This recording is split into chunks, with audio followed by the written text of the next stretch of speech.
Actually இன்றைக்கி என்னோடய special டேன்னு சொல்லலாம். இப்போ தான் என்னோடய கெரியர் ஸ்டார்ட் ஆகுது தமிழ் இண்டஸ்ட்ரியில். ஸோ ஒரே மாதம் என்னோடய ஃபஸ்ட்டு 2 படமும் ஒரே வாட்டி வர்றது எனக்கு ரொம்ப ஹாப்பியாக இருக்குது. இந்த படத்துக்கு சான்ஸ் கொடுத்த director Isakki sir and Sukumar சாருக்கு ரொம்ப தேங்க்ஸ். அண்ட் நீங்கள் வந்து எல்லா சீஃப் கெஸ்ட்டுக்கும் ரொம்ப தேங்க்ஸ். அண்ட் ப்ரெசன்ட் மீடியாவுக்கு ரொம்ப தேங்க்ஸ். அவ்வளோதான், தேங்க்யூ. எனக்கு சொல்லப்போனால் எல்லாருமே என்னுடைய திரைத்துறையில் பார்க்கும்போது எல்லாருமே என்னோடய சீனியர்ஸ் தான். லைக் ஏகாதசி சார் ஆகட்டும், சுகுமார் சார் ஆகட்டும், தேவன் சார் ஆகட்டும், சீமான் சார் ஆகட்டும், விமல் சார், எல்லாருமே என்னோடய சீனியர்ஸ் தான். ஸோ அவங்ககிட்ட நான் நிறைய லேர்ன் பண்ணேன். இந்த ப்ராஜெக்ட் வந்து எனக்கு கிடச்சதே பார்த்தீங்கன்னா இந்த சேம் பிரசாத் லேபில் தான். இதுக்கு முன்னாடி என்னுடைய படம் வீராய் மக்கள்னு ஒரு படம் ரிலீஸ் ஆனிச்சு. ஸோ அந்த படத்தோட ப்ரிவ்யூ பார்த்தாரு டைரக்டர் சார். அப்படியே பார்த்துட்டு என்னை வெளியில் கூப்பிட்டாங்க. நான் போய் பேசிட்ட உடனே எனக்கு ரொம்ப பிடிச்சிருந்துச்சி உங்கள் ஒர்க்கு, இந்த படம் நீங்கள் பண்ணுங்கன்னு சொல்லிட்டு இதே வாசலில் தான் என்னை கமிட் பண்ணார். அந்த சேம் டேவே எனக்கு அட்வான்ஸ் போட்டு நீங்கள் படம் பண்ணுங்கள் அப்படின்னு சொல்லிட்டு சொன்னாங்க. ரொம்ப தேங்க்ஸ் சார், எசக்கி சார், இந்த வாய்ப்பு எனக்கு கொடுத்ததுக்காக. அப்புறம் படத்தில் வந்து மொத்தம் 5 பாட்டு இருக்குது. 5 பாட்டுமே கொஞ்சம் வெரைட்டியாக டிஃப்ரெண்ட்டாக வந்திருக்கு. ஸோ அது ஏகாதசி சார் சொன்ன மாதிரி நானும் ஏகாதசி சாரும் இங்கே ஒர்க் பண்ணோம். அவங்க ஷூட்டிங் ஸ்பாட்டில் இருந்தாங்க. பட் ஆஃபீஸ் போகும்போதெல்லாம் ஒரு வாட்டியும் சுகுமார் சார் எனக்கு நிறைய இன்புட்ஸ் தருவாங்க. அவங்களோட எக்ஸ்பீரியன்ஸ்லேருந்து என்னென்ன விஷயங்கள் அவங்க பார்க்குறாங்க, என்ன எதிர்பார்க்குறாங்கன்றது. எசக்கி சார் சொல்லணுன்னாக்கா அவருக்கு என்ன வேணுன்றது அவருக்கு ரொம்ப க்ளீனாகவும் தெளிவாகவும் தெரியும். ஸோ நான் வேறு எதாவது டியூன் ஒன்று கொடுத்தா கூட இல்லைங்க அது வேறு ஒன்று வேணுன்ற மாதிரி அவர் ரொம்ப க்ளீனாக சொல்லி வாங்குவார். ஸோ ரொம்ப நம்மளை சொல்ல போனாக்கா குழப்பாமல் ரொம்ப தெளிவாக என்ன வேணுன்றது கேட்டு வாங்குவாங்க.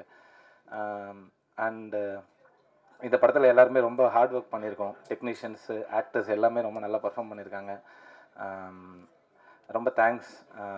என்னுடைய அம்மாவுக்கு ரொம்ப தேங்க்ஃபுல்லாக இருக்க விரும்புகிறேன் இந்த ஸ்டேஜில். எனக்கு ஒர்க் பண்ணி கொடுத்த என்னுடைய singers, technicians and mix engineers, mix பண்ண அதர்ஸ், என்னுடைய கோஆர்டினேட்டர் டேவிட் சார், எல்லாருக்குமே ரொம்ப தேங்க்ஃபுல்லாக இருக்க விரும்புகிறேன். அண்ட் படம் ஜூன் 6 ரிலீஸ் ஆகுது. எல்லோரும் தியேட்டருக்கு வந்து கண்டிப்பாக பார்த்து என்ஜாய் பண்ணணும். பாட்டு எல்லாமே ட்ரெண்ட் மியூசிக்கில் ரிலீஸ் ஆகிருக்கு. ஸோ கண்டிப்பாக எல்லோரும் கேட்கணும்னு நினைக்கிறேன். Thank you so much. அதாவது முன்னெல்லாம் சொல்லுவாங்க மெயின் நடிகர்கள் அப்படின்னு சொல்லிட்டு, எங்கள் மாதிரி நடிகர்கள் சைடு ஆக்டர்னு சொல்லுவாங்கலாம். சைடில் உட்காந்துருந்தேன். திடீர்னு ஞாபகம் வந்து கூப்பிட்டாங்க. ரொம்ப மகிழ்ச்சி. நிகழ்ச்சிக்கு வந்திருக்கின்ற இந்த படத்தை வந்து வெளியில் உலகத்துக்கு அறிமுகப்படுத்துகின்ற, தெரியப்படுத்துகின்ற அத்தனை பத்திரிகை துறை நண்பர்கள், என்னுடைய அன்புக்குரிய அனைவரையுமே என்னுடைய குடும்பம் சார்பாக வருக வருக என்று வரவேற்று, திடீர்னு என்ன பேசுன்னு தெரியல. ஏன்னா நான் வந்து பேச்சை கேட்கறதுக்காக வந்திருக்கேன். இது எங்கள் ஃபேமிலி. அந்த மாதிரி இசக்கி அண்ணா வந்து ஒரு அசாத்தியமான ஒரு விஷயத்த பண்ணியிருக்காரு. ரொம்ப தைரியமாக பண்ணியிருக்காரு.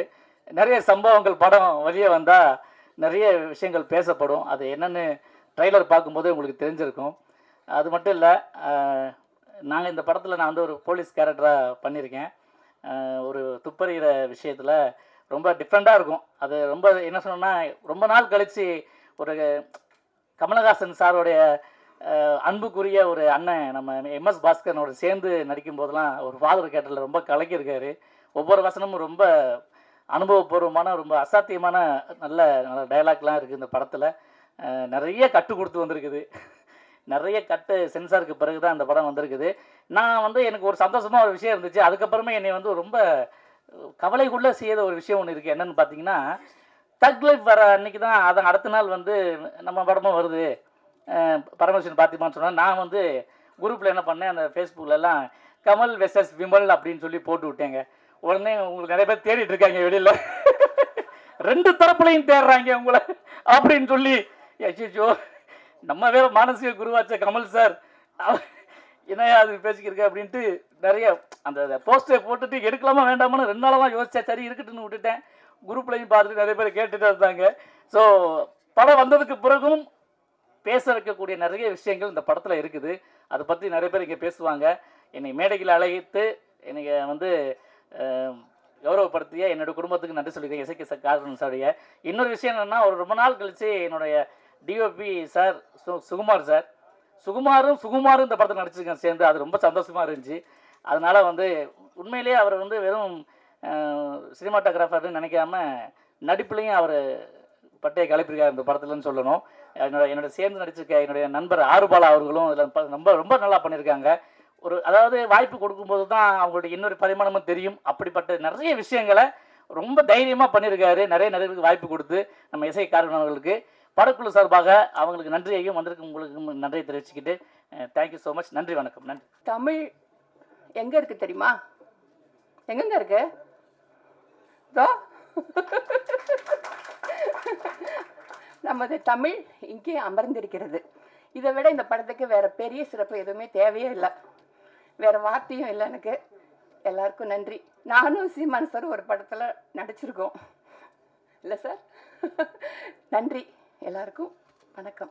நிச்சயமாக இந்த படம் ட்ரைலர் பார்க்கும்போது தெரியுது, அந்த ஒரு டயலாக்லேயே தெரியுது மாரியம்மா வந்து மேரியம்மா இப்போ வாழ்கிறான்னு. இது நிறைய கான்ட்ரவர்சி இருக்குதுன்னு நினைக்கிறேன் இந்த படத்தில். அப்புறம் நம்ம சுகுமார் வந்து இந்த படத்துலேருந்து நடிகர் ஆகிறாரு. ஏன்னா அவர் உண்மையிலேயே முன்னாடியே நடிக்க வேண்டியது கேமராமேன் சுகுமார். இந்த படத்தில் மூலமாக பெரிய நடிகர் ஆகணும்னு வாழ்த்துறேன். அப்புறம் எம்எஸ் பாஸ்கர் சார்லாம் அவ்வளோ ஈஸியாக ஒரு படத்தில் நடிக்க மாட்டார். எனக்கு கதையெல்லாம் கேட்டு பணத்துக்கெல்லாம் நடிக்கிற ஆள் கிடையாது. நிச்சயமாக அவர் இந்த கதையை ஓகே பண்ணியிருக்காருன்னா டெஃபரெண்ட்டாக ஒரு நல்ல ஒரு கண்டென்ட்டாக இருக்குங்கிறத நம்புகிறேன். நிச்சயமாக அந்த படம் பெரிய வெற்றி அடையணுமெண்டு.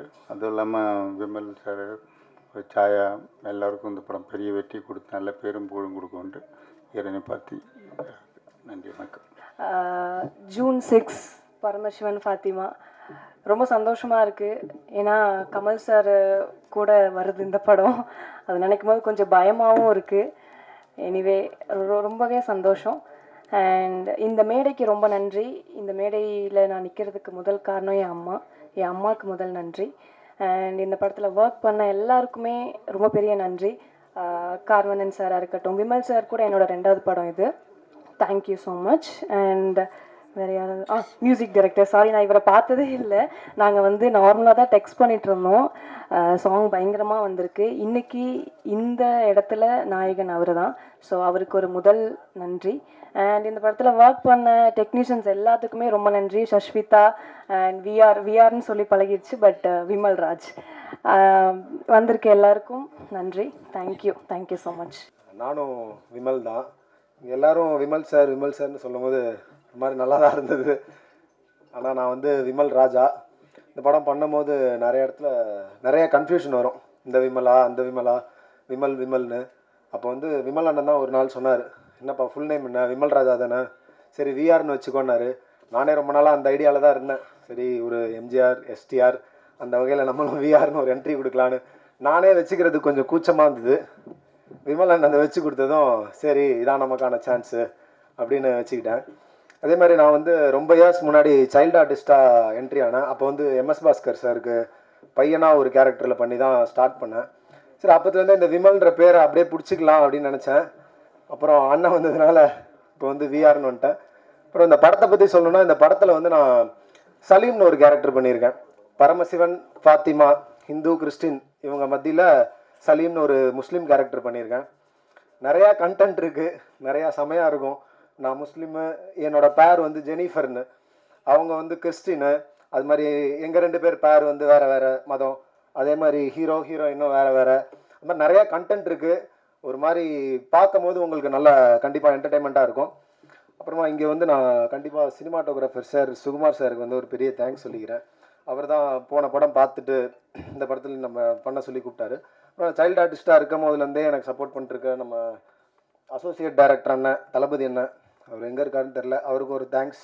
அப்புறமா ரொம்ப ஃப்ரெண்ட்லியாக ஒர்க் பண்ண நம்ம விமல் சார், ஹீரோயின் சாயாதேவி, அப்புறம் என்னோடய பேர் சேஷ்விதா, இவங்க எல்லாருக்கும் ஒரு தேங்க்ஸ். அப்புறம் டேரக்டர் சாருக்கும் ரொம்ப தேங்க்ஸ். சீஃப் கெஸ்ட்டாக வந்திருக்கவருக்கு ரொம்ப முக்கியமான ஒரு தேங்க்ஸ். தேங்க்யூ. அப்புறம் இந்த அசிஸ்டன்ட் டேரக்டர் பசங்களை பற்றி சொல்லியே ஆகணும் இந்த இடத்துல. வேறு யாருமே அவங்கள பற்றி சொல்ல மாட்டாங்க, அதனால் நான் கண்டிப்பாக சொல்லிடுறேன். ரொம்ப பயங்கரமாக ஒர்க் பண்ணாங்க. அடுத்தது எல்லாரும் அடுத்த ஒரு 2 வருஷத்தில் எப்படி ஏதாவது ஒரு படம் பண்ணிடுவாங்க. தேங்க்யூ. ஒரு படத்தை வந்து 100 தடவைக்கு மேலே நான் பார்த்துருக்கேன், இன்னும் பார்த்துக்கிட்டு இருக்கேன், இன்னும் பார்ப்பேன். அந்த வசனங்கள் மூலமாக அந்த சீற்றத்தை பார்க்க முடிந்தது. இன்று நேரடியாக ஸ்டேஜில் பல ஸ்டேஜுகளில் அவருடைய சீற்றத்தை கேட்க முடிகிறது. என்னுடைய அன்பு பங்காளி, நாம் தமிழர் தலைமை ஒருங்கிணைப்பாளர், என்னுடைய பங்காளி, அன்பு பங்காளி சீமான் அவர்களுக்கு என்னுடைய உளம் கனிந்த இனிய வணக்கங்கள், வாழ்த்துக்கள். இந்த படத்துக்கு கூப்பிட்டதே ஒரு விசித்திரமாக கூப்பிட்டாப்புல என்னாச்சு. இதில் ஒரு ஃபாதர் கேரக்டருக்கு நீங்கள் நடிக்கணும். ஐயா நீங்கள் முதல்ல யாருன்றதை சொல்லுங்கள், அதுக்கு அப்புறமா நான் இல்லை நீங்கள் திருநெல்வேலி பாஷையில் நல்லா பேசுவில்ல அப்படின்னு. நல்லா பேசுவேன், ரைட்டு, யாருன்னே சொல்ல மாட்டேங்கிறீங்க, ஃபாதர் கேரக்டர்ன்றீங்க, என்ன ஏது, நான் எசக்கி கார்வணன் பேசுகிறேன் அப்படின்னாரு. அதுக்கப்புறமா தம்பி சுகா அவர்கள் சொன்னார், நமக்கு ரொம்ப வேண்டியவங்க நினச்சி பண்ணுங்க அப்படின்னாங்க. அதுக்கப்புறமா நான் ஆஃபீஸுக்கு போய் பார்த்தேன், கேரக்டர் சொன்னாங்க. ஒரு ஃபாதராக இருந்தாலும் கொஞ்சம் புரட்சிகரமாக பேசக்கூடிய ஒரு கேரக்டர். இதில் அவர் மனோஜ்குமார் என்ன சொன்னார், வேண்டாம் வேண்டாம் அதெல்லாம் பேசாதீங்க, எடிட்டிங்கில் வெட்டிடுவேன்னார். எடிட்டிங்கில் வெட்ட மாட்டேன், நீங்கள் பேசுங்கன்னு சொல்லி அவர் பேச வச்சு அது சென்சாரில் வெட்டி விட்டாங்க. 2 நல்ல கேரக்டர், 2 நல்ல டைலாக்கு, அருமையான டைலாக்கு, 2 டைலாக்கு. அது வேண்டாம், இங்கே சொல்கிறது அவ்வளோ நல்லா இருக்காது. அந்த மாதிரி ஒரு நல்ல கேரக்டர். இதில் என்ன ஒரு பெரிய விசேஷம் அப்படின்னு கேட்டிங்கன்னாக்க, மனோஜ்குமார் என்ன சொன்ன மாதிரி சிறுமலையில் எங்கள் ஷூட்டிங் குரூப் மட்டும் இல்லாமல் அந்த ஊரே ஒரு ரிலேஷன் மாதிரி நல்ல ஒரு அருமையான ஒரு கிளைமேட்டு, நல்ல ஒரு ஷூட்டிங்கில் அருமையான சீன்ஸு, கொஞ்சம் கூட அலுப்பு தெரியாத அளவிற்கு ஒரு அற்புதமான ஒரு ஷூட்டிங் விஷயம் ரொம்ப நல்லா இருந்தது. இது எல்லாத்தையும் விட பெரிய சந்தோஷம் என்னன்னு கேட்டிங்கன்னாக்க, இந்த படத்தில் நான் ஃபாதராக நடிச்சுட்டு வந்தேன். அக்டோபர் 31 அன்னைக்கு கிராண்ட் ஃபாதர் ஆகிட்டேன். என்னுடைய மகளுக்கு ஒரு மகள் பிறந்து என்னை தாத்தாவாக்கிட்டாங்க. ரொம்ப சந்தோஷமாக இருக்கேன். இந்த படம் தாத்தாவாயிட்டேங்கிறதுக்கு இவ்வளோ கை தட்டல. ஆமாம் ஆமாம், நிச்சயமா தாத்தாவானதுலேயே மகிழ்ச்சி தான், நிச்சயமா. அவ்வளோ ஒரு சந்தோஷம் நிச்சயமாக இந்த படத்தில். அதுலேயும் இல்லாமல் இந்த ஃபங்க்ஷனுக்கு தம்பி சாட்டை அவர்களும் தம்பி சுகா அவர்களும் என்னுடைய பங்காளி செந்தமிழர் சீமான் அவர்களும் வந்திருப்பது மிகப்பெரிய மகிழ்ச்சி. இந்த படத்திற்கு மிகப்பெரிய ஒரு சப்போர்ட்டும் ஆசீர்வாதமும் உங்களிடமிருந்து கிடைக்கும் அப்படின்னு நான் நம்புகிறேன். இந்த படத்தை மிகப்பெரிய வெற்றி படமாக்கணும் அப்படின்னு எல்லாமல்ல இறைவனையும் தமிழ் ரசிக பெருமக்களையும் உங்களையும் நான் வேண்டி கேட்டுக்கொள்கிறேன். இந்த படத்தில் பரமசிவன் பாத்திமா அப்படின்றது டைட்டில் 2 மதங்கள் அப்படிங்கிறது இல்லாமல் தமிழர், நாம் தமிழர் அப்படின்னு சொல்லாமல் சொல்லியிருக்கிறார் இயக்குனர் அவர்கள். நிச்சயமாக இந்த படம் மிகப்பெரிய வெற்றியை பெற வேண்டும் என்று வேண்டிக் கொள்கிறேன். நன்றி, வணக்கம். இசக்கி கார்வணன் ஒரு உணர்வு குவியலான ஒரு நபர். பொதுவாகவே கலைஞர்கள் ரொம்ப உணர்ச்சி வசப்பட்டன்னு சொல்லுவாங்க. அதில் நான் கார்வன் ரொம்ப உணர்ச்சி வசப்பட்ட நபர். அது இந்த படத்தை பார்க்கும்போது தெரிஞ்சது அவர் எவ்வளவு அவருடைய உணர்ச்சி என்பது இந்த மொழிக்கானது, இந்த இனத்துக்கானது, இந்த சமூகத்துக்கானது. அவர் என்ன அவர் ஊரில் பார்த்தாரோ, என்ன அவர் ஊரில் நடக்குதோ அதை உண்மைக்கு ரொம்ப நெருக்கமாக இந்த படத்தை எடுத்து முடிச்சிருக்காரு. இந்த படத்தினுடைய ட்ரெய்லரை அண்ணன் சீமான் அவர்கள் வெளியிடும்போது நிறைய பேர் விமர்சனம் பண்ணியிருந்தாங்க.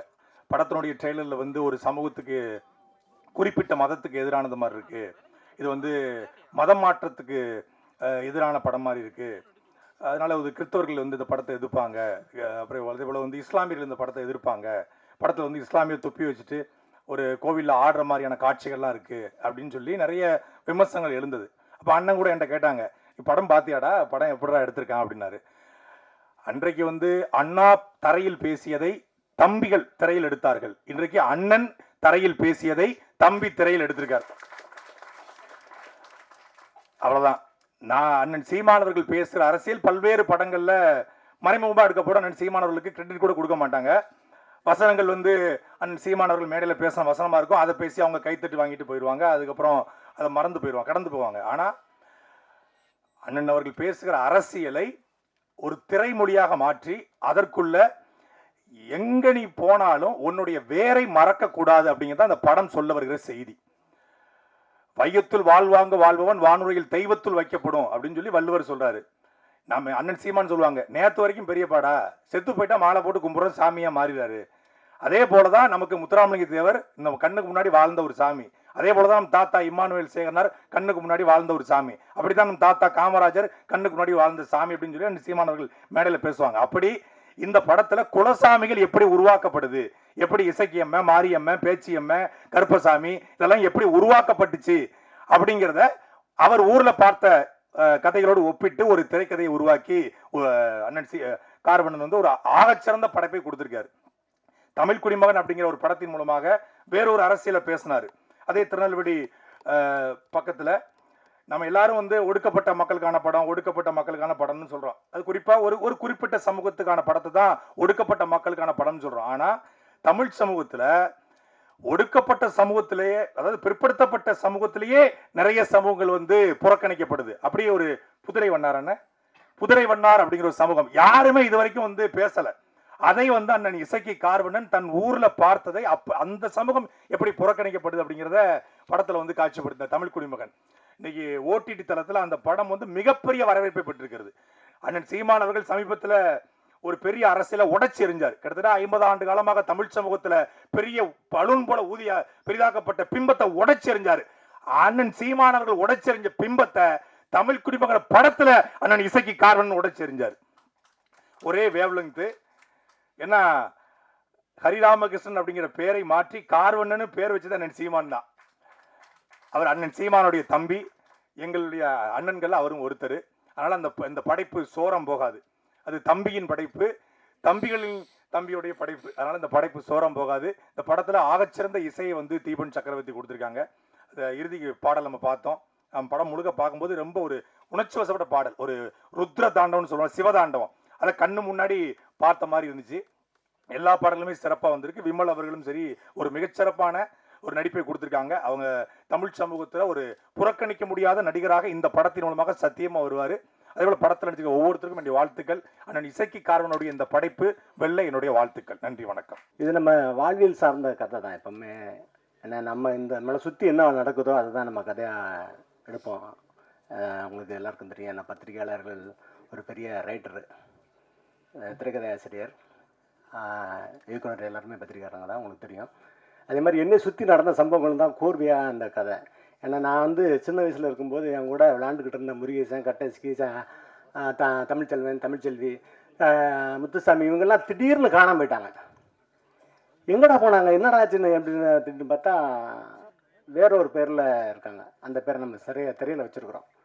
அங்கே போயிட்டு என் கூட என் சாமியை கும்பிட்டுட்டு, என்னுடைய குலதெய்வத்தை கும்பிட்டுட்டு, அண்ணன் தான் சொல்லுவான், முதல்ல இந்த உலகத்துக்கு முதல்ல சொன்னது சாமிங்கிறது வேறு யாரும் இல்லை, நம்ம முன்னோர் தான். அங்கே போனவன் நம்ம முன்னோரையே அப்புறம் திட்ட ஆரம்பித்தான். அந்த வழி தான் இந்த படம்.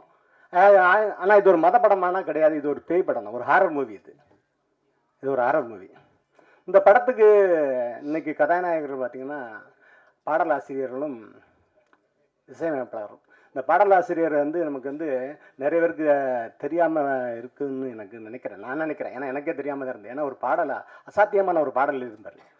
அந்த பாடல் ஆத்தாவும் சேலை அந்த ஆகாயத்தை போல அப்படின்னு ஒரு பாட்டு வரிகளை பார்த்தீங்கன்னா அருமையாக இருக்கும். அந்த சேலை எதுக்கெல்லாம் பயன்பட்டுச்சுன்னு, ஏன்னா இது எல்லாமே அதில் பாதி வரிகள் நமக்கும் சம்மந்தம் இருக்கும். அந்த நீச்சல் அடிக்கிறதுக்கு இடுப்பில் கட்டி நீச்சல் படித்தது, அப்பனுக்கு வந்து போத்துனதுக்கு, அப்புறம் வந்து கையில் காயம்பட்டினத்தை கிழிச்சு கட்டுறதுக்கு, தொட்டில் கட்டி ஆட துள்ளி அப்படின்னு துளி கட்டி தாளாட்ட அப்படின்னு எல்லா வரிகளும் இருக்கும். கடைசியாக பார்த்தா செத்தாலும் போத்த வேணும் அப்படின்னு அந்த சேலை வச்சுருப்பாங்க. இல்லை ஒரே ஒரு வரி என்னென்னா, எங்கள் ஊரில் அதாவது நம்ம தமிழருடைய மரபில் அதுதான், யாராவது இறந்துட்டா அந்த நீர்மாலை எடுத்துகிட்டு போவாங்க. நீர்மாலை எடுத்துகிட்டு போயிட்டு வரும்போது பார்த்திங்கன்னா அந்த தாயுடைய சேலை விரிப்பாங்க. ஏன்னா தாயுடைய சேலை, ஏன்னா வந்து நீர்மாலை வந்து ஒருத்தர் இறந்துட்டாங்கன்னா அவங்க அதுக்கப்புறம் கடைசியாக குளிப்பாட்டுறது. அப்போ அந்த வரும்போது அந்த காலில் வந்து இது பட்டு அவனுக்கு அவனுக்கு வலி வந்துடக்கூடாது அப்படிங்கிறது. ஒரு உலகத்தில் பெரிய புனிதமானது இல்லையா தாய், சந்தேகத்துக்கு அப்பாற்பட்டவள். அதான் கடைசி அந்த நீர்மாலை போயிட்டு வரும்போது விரிப்பாங்க. விரித்து கொண்டு வந்து அதுக்கப்புறம் அந்த சடங்கெல்லாம் செய்வாங்க. அந்த பாட்டு அதே மாதிரி அப்படி ஒரு தாய்மை எழுந்த பாட்டை என் படத்தில் ஒரு பாட்டு எழுதியிருக்கிறாரு. அந்த குழந்தைகளை வச்சு ஒரு பாட்டு இருக்கும், காடு எங்க வீடு தான் அப்படின்னு அந்த பாட்டு எழுதியிருக்காரு. நீங்கள் இப்போ பார்த்துருப்பீங்க. அதுலேயும் அதே மாதிரி வரிகள்லாம் இருக்கும். மேடு பள்ளம் எல்லாமே எங்களுக்கு மெத்த போல, ஆடு கூட அத்தை போல பேசுமேன்னு ஒரு வரி எழுதியிருப்பாருங்க. ஏன்னு கேட்டிங்கன்னா தாய் கூட நம்மளை வந்து கோவப்படும் போது அடிச்சிருவாங்க, அத்தை அதை செய்ய மாட்டாங்க.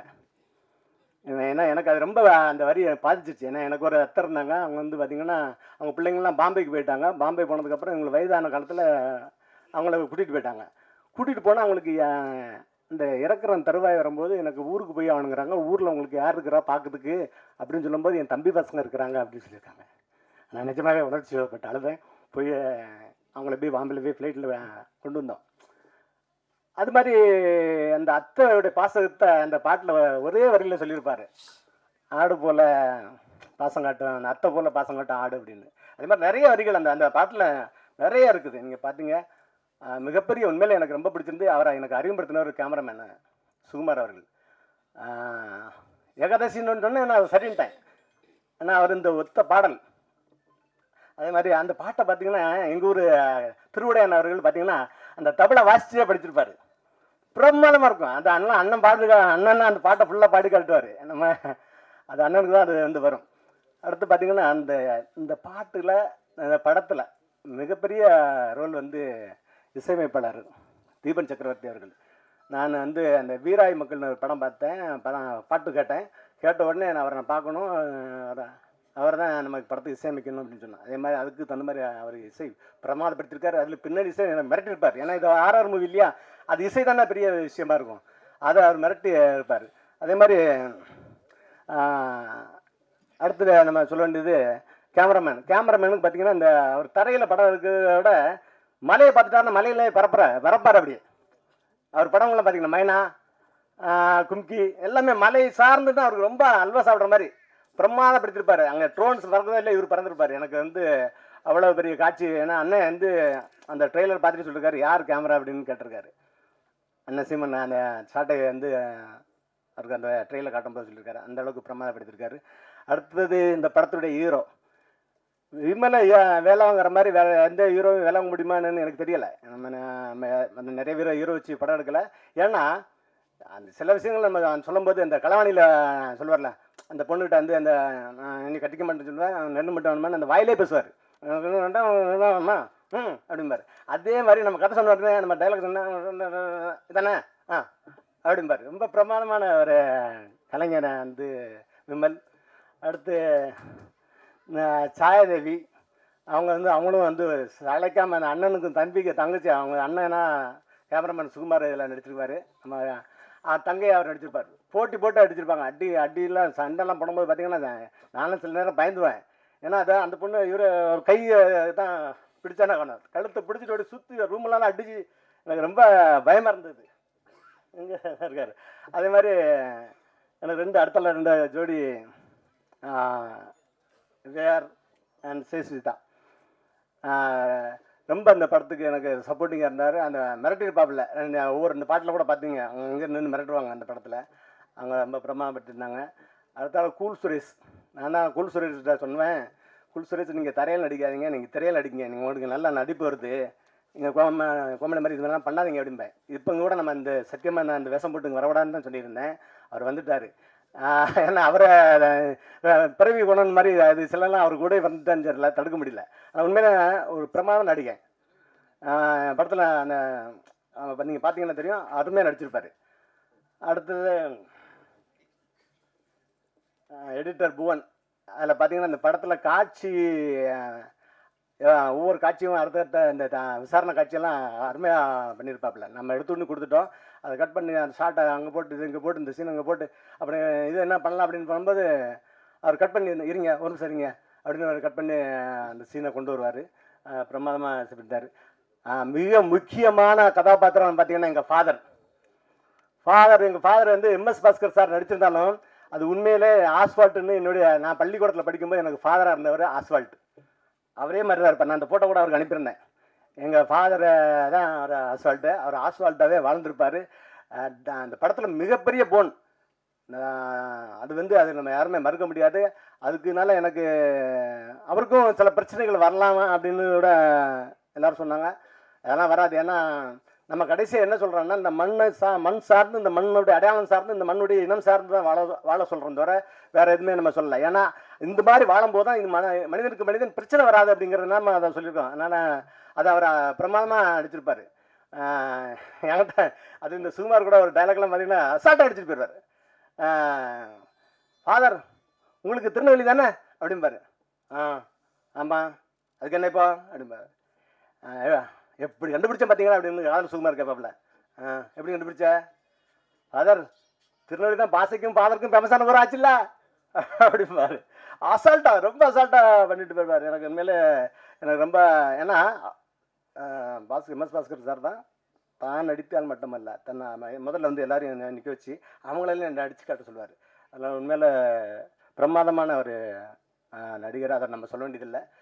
அவரை வந்து என்ன சுகாலாம் சொல்லுவார், அவர் சிவாஜி மாதிரி தான் அப்படின்ட்டு. அந்த அளவுக்கு ஒரு நல்ல நடிகர். அடுத்து இப்போ நம்ம மனோஜ்குமார் சார் வந்து மிகப்பெரிய கேரக்டர் அந்த படத்துக்கு அப்புறம் தெரியும். ஏன்னா அவர் தான் இந்த படத்தில் அந்த கதையில் விமர்சிக்க ஒரு கேரக்டராக நடிச்சிருப்பார். அதனால் எனக்கு அந்த ஏன்னா அந்த படத்துடைய மெயின் கதாநாயகனே அவர் தான். ஏன்னா ஒரு எங்கள் ஊரில் நடந்த சம்பவம், அவருடைய பேர் வச்சுருந்த கதாபாத்திரம் தான். ஊர் எங்கே போகுது, அங்கே போனோடனே அவருடைய என்ன வாழ்க்கை நடந்தது, அதுக்கப்புறம் ஏன் அந்த ஊருக்கு திரும்பி வராரு அப்படிங்கிறது எல்லாம் அந்த அவரை சுற்றி வரும். அதனால் சார் மிகப்பெரிய கதாபாத்திரம்.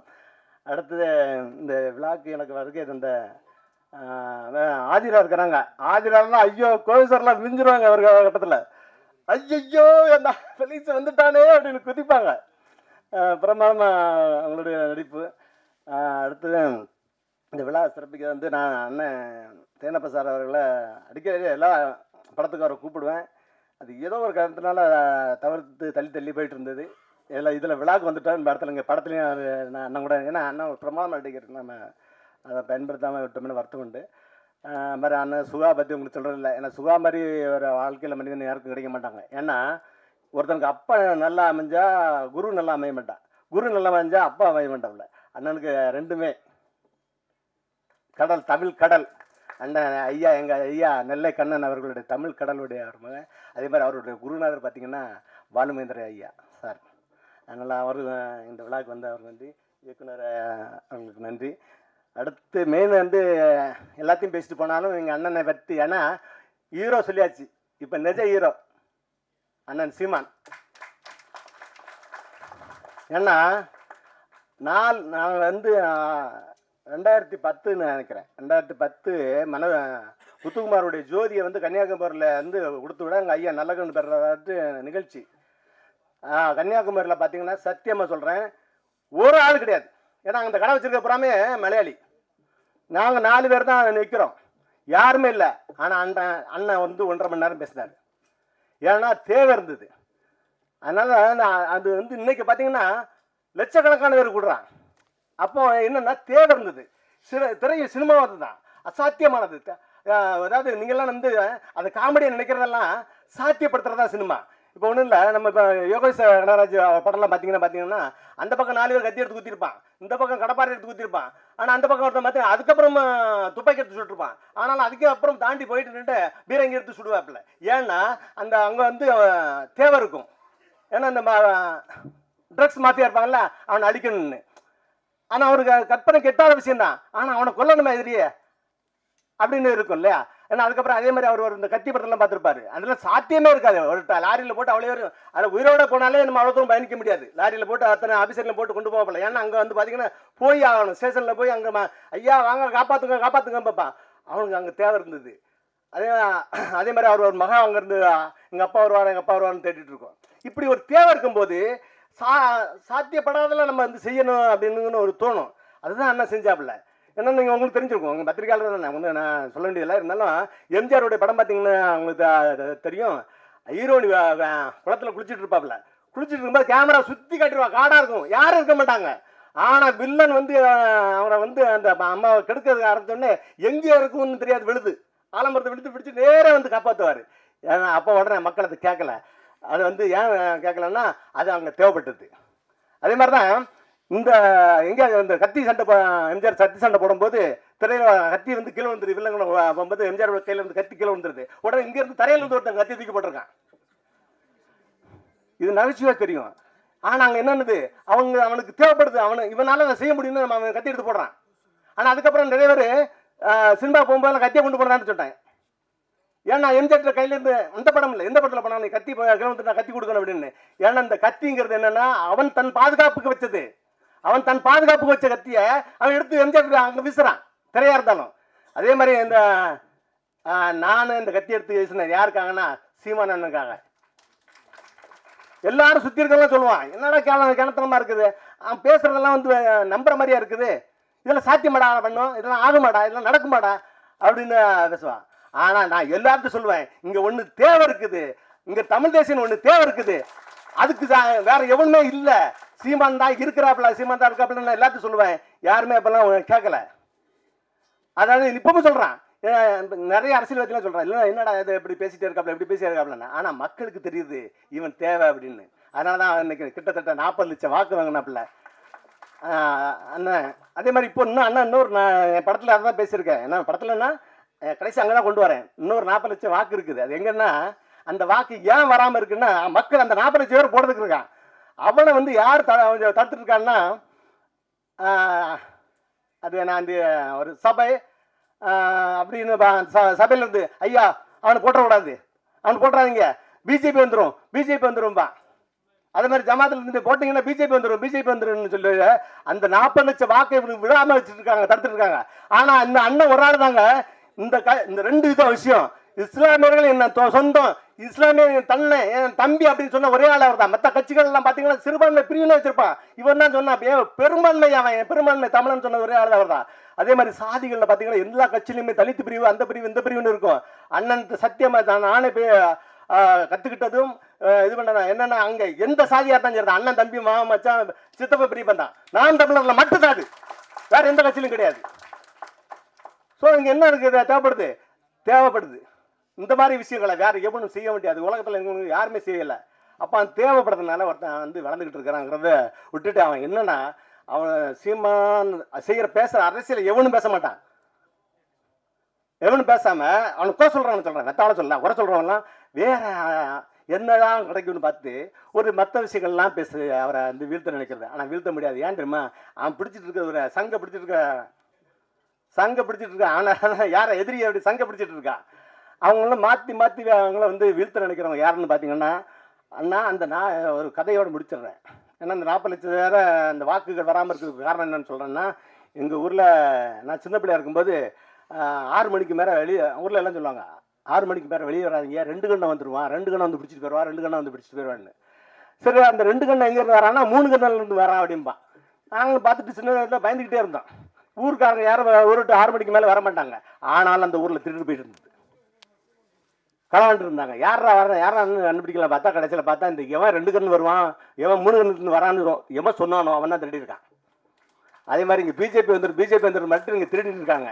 இந்த நான் கடைசியில் 2 கண்ணா நம்ம யோசிக்கல, ஏன்னா எல்லா மனுஷனும் 2 கண்ணு தானே இருக்கும் அப்படின்னு நம்ம யோசிக்கல. இந்த 3 கண்ணுன்னு பார்த்தா 3 கண்ணு ஒரு பாலம் இருக்குது ஊரில், அந்த 3 கண்ணு பாலத்துலேருந்து வரான்னு சொல்லிட்டு இவன் எங்களை ஏமாற்றி விட்டுட்டான். அது மாதிரி ஏமாற்றி இந்த அண்ணன் சீமானுக்கு இந்த 40 லட்சம் வாக்கு விழாமல் அவங்க பார்த்துட்டு பயங்காட்டிட்டு இருக்காங்க. ஆனால் அதனால எவ்வளோ பெரிய இழப்புன்னா இங்கே எல்லாத்தையும் நம்ம இழந்துக்கிட்டு இருக்கோம் அப்படிங்கிறது தான் நம்ம இந்த படத்தில். அதுக்கு தான் இந்த 40 லட்சம் பேருக்கான கதை தான் இந்த படம். இந்த 40 லட்சத்தும் இந்த அண்ணனுக்கு வரணும், அதுதான். அதுக்காண்டி நான் அது அரசியல் படம் கிடையாது, படத்தில் நான் எங்கேயுமே அரசியல் பேசலை. ஆனால் நான் என் மண் சார்ந்த அடையாளம், காதல் எல்லாம் பேசியிருக்கேன். ஒரு பாத்திமா, ஒரு பரமசிவங்கிற பாத்திமா, அந்த பாத்திமாங்கிற பொண்ணு ஒரு பெண் இல்லையா, அந்த பெண் நினைக்கிறேன் நான் என் ஊர்லேயே அடையாளத்தோடு வாழணும், நான் பிறந்த ஊரில் வாழணும்னு ஆசைப்படுறேன். கடைசியில் அவரோட ஆசை நிறைவேறாமல் போயிருது. இதுக்கு காரணமாக இருக்குது என்னென்னு பார்த்தீங்கன்னா, நம்ம அந்த அடையாளங்களை இழந்து போன அந்த மதங்களும் அது மதத்தை வச்சு நடக்கிற அரசியல்களும் தான் இருக்குது. அந்த அரசியல்களை நம்ம இதில் பேசலை. இந்த காதலையும் அந்த பேய் ஹாரர் மூவியாக சொல்லியிருக்கிறோம். ஏன்னா நான் நிறைய பேசல, அண்ணன் சினிமா பற்றி பேசணும், நான் அரசியல் பேசணும்னால நினைக்கிறேன். அதனால் இதோட என்னை முடித்துக் கொள்கிறேன். இந்த படம் உறுதியாக நான் நம்புகிறேன். திரையில் இப்போ நான் இவ்வளோ பேசுகிறனால எனக்கு திரை கிடைக்காம போக கூட பிரச்சனைகள் கூட இருக்கலாம், அது அந்த பயம் எனக்கு இருக்குது. ஆனால் நான் பயப்படலை, ஏன்னா நான் வந்து எனக்கு கூட அண்ணன் சீமான் இருக்காப்புல.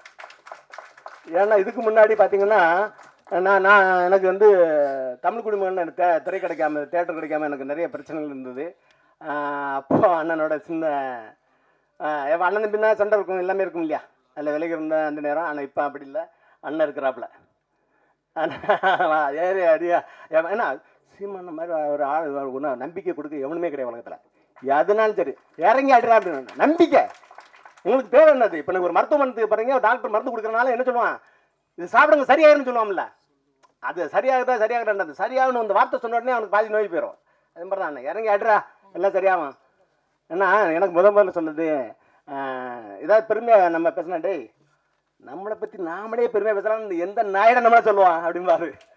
அது மாதிரி நாம் எல்லாத்துக்கும் பெருமை சொல்லலாம். நம்ம பெருமையை சொல்லாமல் அடுத்தவனை எல்லாரும் பெருமையாக சொல்லிகிட்டு இருப்போம். அது வந்து ரொம்ப தாழ்மனப்பான்மையிலான ஒரு விஷயம். அதனால் மற்றவங்களை பெருமையாக சொன்னோன்னே அப்போ நம்ம தலைமைக்கு தகுதி இல்லாத ஆளு அப்படின்னு மற்றவனை பெருமை பேசினா அவன் தலைமைக்கு வந்துடுவான்.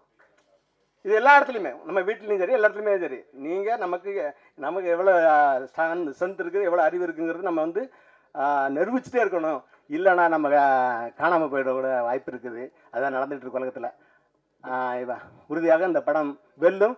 வெல்ற நிகழ்ச்சியில் ஒரு சக்ஸஸ் மீட்டில் நான் உங்களை எல்லாரும் பத்திரிகையாளர் உறுதியாக சந்திப்பேங்கிற அசாத்திய நம்பிக்கை சீமான் மேலே மாதிரி அவரை துணையாக வச்சு சொல்கிறேன்.